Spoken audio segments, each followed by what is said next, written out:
எல்லோருக்கும் வணக்கம். ஒருத்தருக்கு நான் நன்றி சொன்னோம். அது வேறு யாருமே இல்லை, நம்ம மாண்புமிகு தமிழக முதல்வர் அவர்களுக்கு என்னுடைய மனமார்ந்த நன்றி. எதுக்கு இந்த நன்றி அப்படின்னு கேட்டிங்கன்னா, இறந்து போன இல்லை கொல்லப்பட்ட எது வேணால் சூட் ஆயிரும்னு வச்சுங்களேன். நம்ம அஜித்குமார் ஃபேமிலிக்கு அரசு சார்பாக நிறைய விஷயங்களை பண்ணி கொடுத்துருக்காரு. அதை பார்த்தோம். அதுக்காக நம்ம முதல்வர் அவர்களுக்கு மிகப்பெரிய நன்றி. இப்போ விஷயத்துக்கு வரேன். ஒரு மாநிலத்தில் ஒரு ஒரு ஒருத்தருக்கு இந்த மாதிரி நடந்திருக்கிறத நினச்சி ரொம்ப வருத்தப்படுறதாகவும் வேதனைப்படுறதாகவும் மிக கண்டிக்கத்தக்கது அப்படின்னு சொல்லிட்டு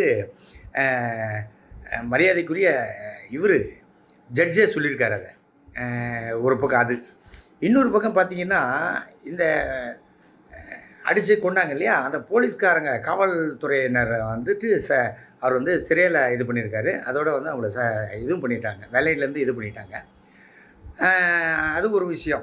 அதில் பார்த்திங்கன்னா, அந்த காவலர்களுடைய மனைவிலாம் நேற்று அலுவலகத்தை பார்த்தேன். உண்மையாக ரத்த கண்ணீர் வருது என் கண்ணில். நான் ஒரு விஷயம் கேட்குறேம்மா, தப்பாக நினச்சிக்காதீங்க. உங்கள் வீட்டுக்காரர் போட்டு அந்த அடி அடித்து அந்த பையனுக்கு அவ்வளோ ரத்தம் வந்திருக்கே, அப்போல்லாம் நீங்கள் எங்கே போயிட்டீங்க? இதுவே உங்கள் குடும்பத்தில் யாரையாவது வேணாம் விட்ருங்க, இப்போ அடித்து இவ்வளோ தூரம் பண்ணாங்களே, உங்கள் வீட்டுக்காரையே அதே கோசாலையில் வச்சு அடித்து, பொதுமக்கள் வச்சு அடித்து தண்டனை கொடுத்தா ஒத்துக்குவீங்களா? இது சட்டத்தில் கிடையாது. ஏன்னா நாங்கள் சட்டத்தெல்லாம் மதிக்கிறோம். சட்டத்தை மதிக்க வேண்டிய உங்கள் வீட்டுக்காரியாமல் அதை மதிக்காமல் இந்த வேலையை பார்த்தாரு. நீங்கள் சொன்னீங்க நேற்று, அது அவராக செய்யலை, யாரோ ஒரு சார் சொன்னார்ன்ட்டு. ஏற்கனவே ஒரு சார், அவரே யாருன்னு தெரியாமல் ஜனங்க மூச்சுங்கிறாங்க, இது வரைக்கும் தெரில. இப்போ இன்னொரு சார். நான் என்ன கேட்குறேன், மூணாவது ஒரு சார் வரத்துக்குள்ளார இந்த சார் யாருன்னு நீங்கள் சொல்லிடுங்க, டென்ஷன் இல்லாமல் இருக்கும்ல.